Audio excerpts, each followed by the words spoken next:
Liberals love to boast that they are not religious, which is what one would expect to hear from the state-sanctioned religion. Of course liberalism is a religion. It has its own cosmology, its own miracles, its own beliefs in the supernatural, its own churches, its own high priests, its own saints, its own total worldview, and its own explanation of the existence of the universe. In other words, liberalism contains all the attributes of what is generally known as religion. Under the guise of not favoring religion, liberals favor one cosmology over another and demand total indoctrination into theirs. The state religion of liberalism demands obeisance to the National Organization for Women, tithing to teachers' unions, reverence for abortion, and formulaic imprecations. Bush lied, kids died. Keep your laws off my body. Arms for hostages. Everyone is taxed to support indoctrination into the state religion through the public schools, where innocent children are taught a specific belief system rather than, say, math. Liberal doctrines are less scientifically provable than the story of Noah's Ark, but their belief system is taught as fact in government schools, while the biblical belief system is banned from government schools by law. As a matter of faith, liberals believe Darwinism is a fact, people are born gay, child molesters can be rehabilitated, recycling is a virtue, and chastity is not. If people are born gay, why hasn't Darwinism weeded out people who don't reproduce? For that, we need a theory of survival of the most fabulous. And if gays can't change, why do liberals think child molesters can? Pedophilia is a sexual preference.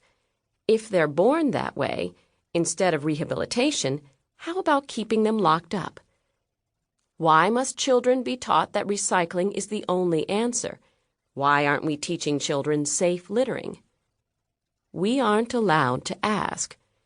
Believers in the liberal faith might turn violent, much like the practitioners of Islam, the religion of peace, who ransacked Danish embassies worldwide because a Danish newspaper published cartoons of Muhammad. This is something else that can't be taught in government schools: Muslims' predilection for violence.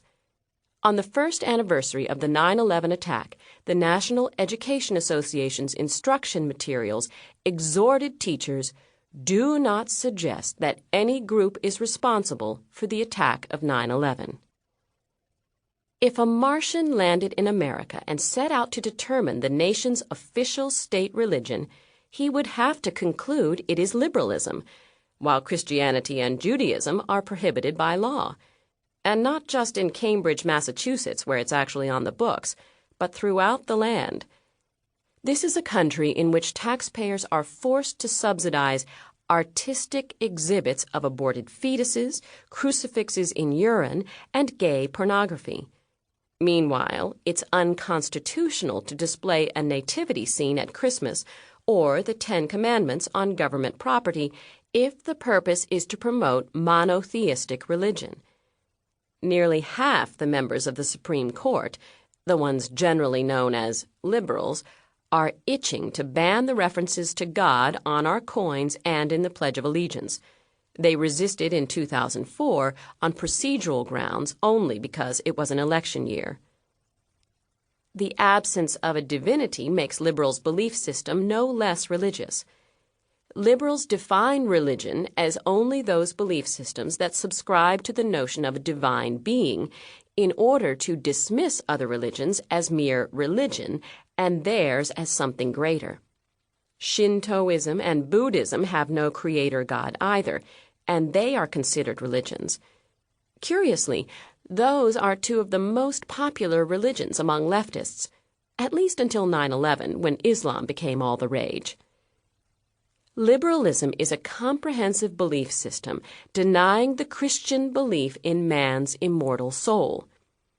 Throughout this book, I often refer to Christians and Christianity because I am a Christian and I have a fairly good idea of what they believe.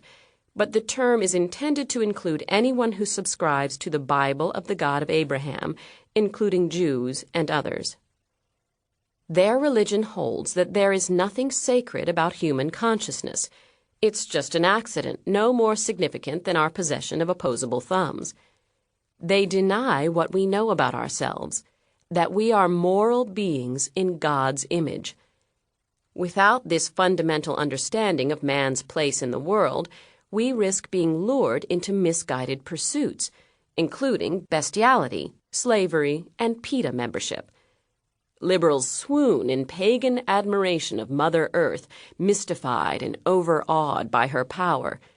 They deny the biblical idea of dominion and progress, the most ringing affirmation of which is the United States of America.